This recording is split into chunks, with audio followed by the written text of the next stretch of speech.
When you empower a woman, you empower the community, which I believe very much. I feel that all of us who have as much as I have a moral obligation and commitment really to give back to the community and to better our community. Traditionally, women really needed to be encouraged to take care of themselves. I started practicing law many years ago, and it was a great adventure, but you had to learn how to act. It's truly about poverty. It's truly about not having access. We see that over and over again. I'd like to make a difference in someone's life. As the Dalai Lama says, we're here on earth for such a short time, and the meaning of life is if you can make a difference in someone's life. Let's talk about your breast. A different kind of podcast presented to you by The Rose, a breast center of excellence and a Texas treasure. You're going to hear frank discussions about tough topics. And you're going to learn why knowing about your breast could save your life.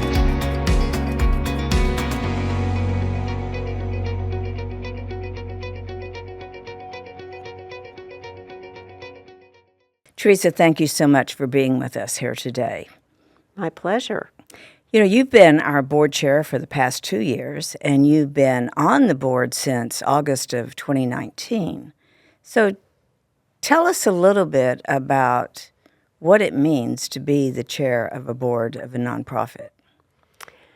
Well, first, I'd like to say it is a great honor and pleasure and extremely rewarding to me personally to chair the board of directors of the Rose. And in response to your question, what does it mean to be a board chair? First and foremost, it's absolutely essential that the board chair be committed and passionate about the mission of the organization. The basic functions of a board chair is to bring the individual board members together so they function as an effective group, and to partner with the CEO and support the CEO in pursuing and formulating the strategic mission of the organization. And I can't emphasize how essential it is to have an effective board, an effective functioning board for the success of any nonprofit. That is important. It's very important. But now, Theresa, your background was not in healthcare. No, it was not. Tell us about what you did before you retired for so many years. For so many years, yes. I am an attorney. I no longer practice law, but I practiced law for many years in Houston, most recently as a senior partner with the Haynes & Boone law firm, where I handled large commercial and corporate financial transactions. So my background is well-trained for a board chair. It has been very helpful. And I love the Houston community and have been so fortunate to be able to transition from the active practice of law to using my skills in the nonprofit sector, serving on a number of boards and committees. And I've noticed that a lot of your boards, a lot of your passions have to do with women, have to do with women's health, moving women forward, being sure they have the same opportunities in life. And I've always admired the role you played as a successful lawyer in a world that was primarily men. Did that influence how you feel about your different, being a volunteer is no matter what board you serve on, it's still you're a volunteer. So that's a lot of your time. Well, you've tapped on a lot of issues there. I will say that, yes, I am fully committed to the empowerment of women. As I think it is Jimmy Carter, his institute, said, when you empower a woman, you empower the community. So, which I believe very much. When I practiced law, I did practice law it was a male-dominated profession. So, and we can all tell a lot of really great stories about that. Mm-hmm. But to me, that was a challenge, and a challenge that I enjoyed meeting successfully. So circling back to your question, there are a lot of aspects of your question. Dorothy, tell me again which one you want me to focus on. I'm just curious what drives your commitment to women? Well, my commitment is to the community as a whole. I am the child of immigrants who worked hard to support their family, spent many years seeking to get to the United States. We were able to come. We're all citizens now. They worked so hard, and their background and that environment shaped my outlook on the world. And I feel that all of us who have as much as I have a moral obligation and commitment really to give back to the community and to better our community. And women are such an important part in empowering families, in empowering individuals. And women also have a tendency to take care of themselves last. And we are doing a better job nowadays, but traditionally women really needed to be encouraged to take care of themselves. They needed some help in being empowered to take advantage of opportunities that historically were available only to men. And I think that's where I'm drawn to my commitment to empowering women. And also, after practicing law, I loved all my male partners and my male clients, but it is really a delight to work with a lot of women. So, who was the most dominant person in your early life? Your father, your mother? Both, but probably my father. But I love them both clearly. Yeah. But that's a huge change of life to come here. And you didn't originally come to the United States. Well, I came as a child, so I really grew up here. Yeah, Yes. So my heritage is Ukrainian. That was my first language. And my dad and mom spent several years trying to get into the United States and finally made it here. And I am so lucky because really I just came with them. I didn't have to do any work and ended up here. And as a result, how lucky are all of we to be here, all of us to be here. In your work as an attorney, did you find yourself having to choose between the roles you played? Were you ever truly allowed just to be you? Oh, wow, what an interesting question. Well, the answer is no. I started practicing law many years ago, and it was a great adventure, but there was no way back then that you could just be you. You had to learn how to act, and as one gets older, one learns the roles better. But it was a interesting challenge. I enjoyed it very much. But no, I don't think a young woman, maybe today more so than back then, but no, we definitely could not just be us. Theresa, I hear that even from the young women. We all fall into labels and roles and those kind of things. And I think trying to figure out who you are is one of our jobs in life, for male or female. I think we do a much better job today giving guidance to young women. There are seminars, there are books. I think a lot of us really had to figure it out along the way, so probably took us longer than it would have if we had had more guidance. Right. So now, as far as you know, there's no breast cancer in your family history. That's right. But you became well aware of the need to be very diligent in your body's health early on. True? Yes. So, first of all, I will say that I have been touched directly by breast cancer. Many friends have been through it, most successfully, thanks to the research that's been done, thanks to organizations like the Rose, but not all successfully. So I don't think I know anyone who hasn't been touched in some way, either family or friends, by breast cancer. I had a scare when I was younger, back when mammograms were full-body x-rays and biopsies were not simple. They were actually like operations with radical consents to be signed. So that was a real wake-up call early on. So I've always been really vigilant about healthcare generally and about breast cancer. You were only 20 years old? I was 20 years old, and at the time it was really all pretty primitive. And I think I've told you this story before, but I'll mention it again.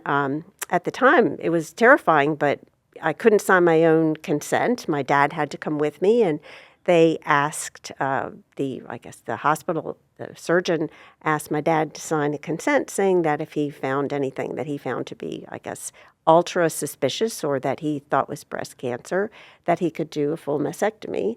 My dad refused to sign it. Thank you, Dad. And right there while I was laying on the table, before getting my anesthesia, my dad and the surgeon had an argument, and my dad didn't sign it. So that was a wake-up call. Good for him. But imagine how far we've come. There was a time, like you said, women didn't have that choice. And the equipment, everything is so different now. It is, thank goodness. So if you had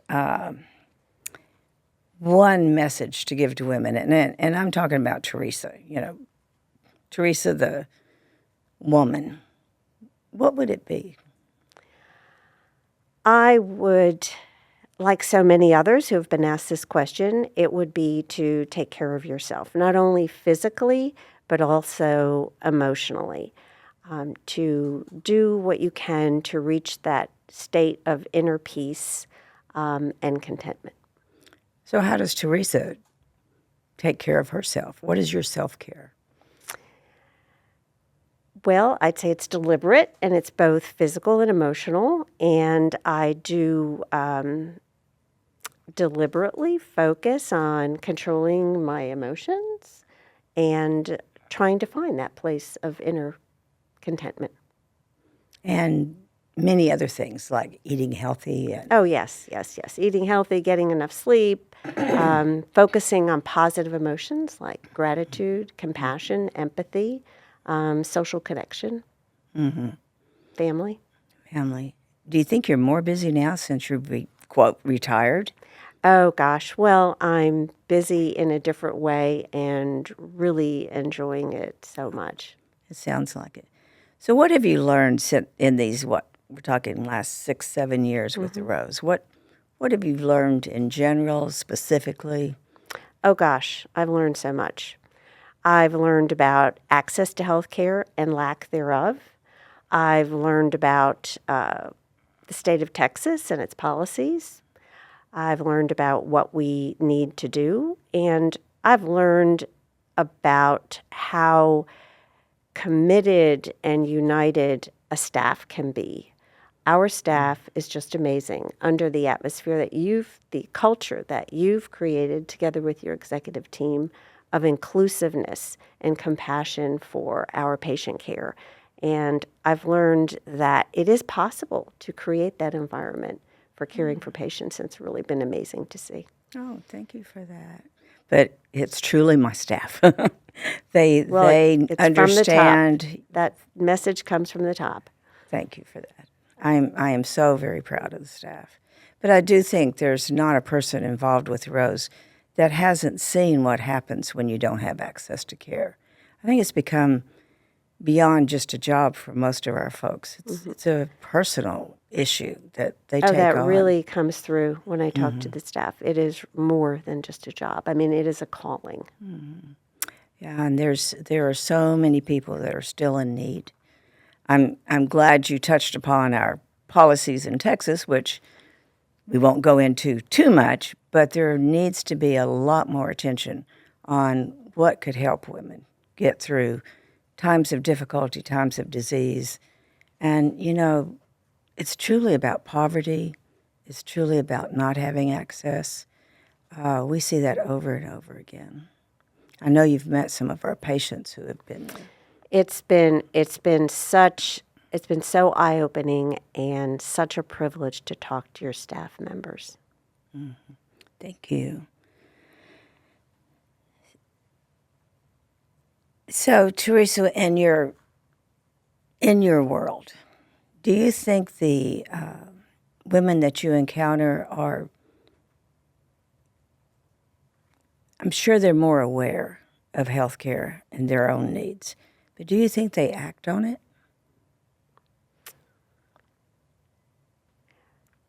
The women in my world. Oh, let's say women who have had a successful career, who are now retired, have some flexibility they may not have had at 30. Do you really think that women, regardless of their age, their success, take care of themselves even when they know about it? Well, that is a very interesting question. I hope so. I do know some people who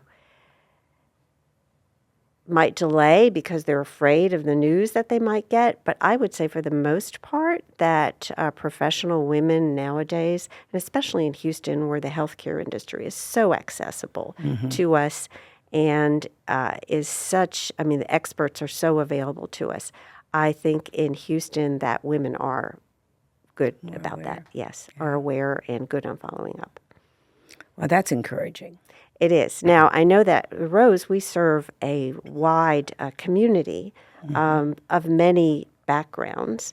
And in some communities, self-care is a challenge, especially when it comes to personal topics like breast care. Especially, yes. So talk to us about what you think we could do for the future of women, especially in healthcare. Well, I'd love to see a world where all women have access to health care. And there's really a lot of work to be done, and I've learned a lot of this through working with the Rose. And advocacy, education and advocacy are so important. Education, in part, educating women as to what's available today for them, but a broader education of the community as a whole as to what we could do to promote health care. And advocacy, learning what are the policies that would benefit our community. For example, Medicaid expansion. Also, economic opportunities for women, more child care access, fair pay, economic opportunities that will enable women to pay for health insurance, to pay for health care. And then thirdly, stigma, removing the stigma. There's still some stigma and some reluctance in some of our communities, and bringing that out in the open and removing the stigma would go a long way. You know, during COVID, we certainly learned that childcare becomes the critical access point for women returning to work. You know, that just shifted the entire workforce. And I don't think I was ever as aware before that time of how dependent our mothers are on having that child care. And we do nothing to make it easier. Right. You know, it is really sad in so many ways. So those are some of the key points that you've brought up. I'm always curious about what advocacy means to different people. So tell us what that means for you. I mean, certainly your father you learned that early, was an advocate. You know, you don't have to go along with what the doctor says. So what else would that mean to you? Well, when I think of advocacy, I'm not thinking so much as to questioning the doctor. I'm thinking of it at a broader level, and that is, I don't think everyone realizes the policies that could be implemented, and spending a little more money on access to health care would, even people who are looking at the bottom line, would save us money in the long run. And by advocacy, I'm thinking of people educating themselves as to what are the policies for access to health care in our state, in our country, and then finding out how they can make a difference to change them, whether it be something as simple as voting or engaging to educate others as well, becoming business leaders and advocating. So when I think of advocacy, that's what I think of. And obviously, nonprofits can't engage in lobbying, but there's a lot that we can do short of that. Right. Our stories go so far. Yes. In telling that story, yes. Theresa, if you were to come back 50 years after you've died, what would you hope to see that you had left during your lifetime? Well, I'd like to make a difference in someone's life. As the Dalai Lama says, we're here on earth for such a short time, and the meaning of life is if you can make a difference in someone's life. So if you were looking back and saw that you had made a difference. Right. And I feel that all of us who work with and for and support the Rose are making a difference. Oh, yes. And we're That's making a difference that absolutely. will last for generations. In the world that you've seen, all these different things that you've seen that women have been involved in, if you could have been anyone else doing any other thing, what would it have been? Oh my gosh, that is such a fun question. And, I didn't ponder that before I came here. I can think of a lot of fun answers. I know that in my profession, I always wanted to be general counsel of the World Bank, but I didn't make that. But look, now that I'm not practicing law all day, every day, I can look at it from a broader perspective. Oh my goodness. Well, I have to say I'm pretty happy with where I am and what I'm doing, and I really feel fortunate. So I really right now don't aspire to be anyone else. You wouldn't have been an actress or a ambassador or any of those things? I have to say, when I was young,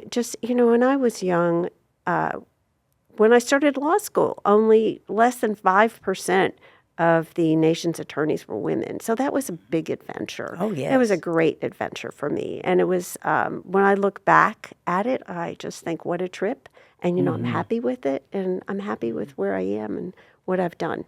Oh, that is so important in anyone's life, that we realize this one life we had, we were happy in it. Yes. Yes. Well, thank you so much for being with us today.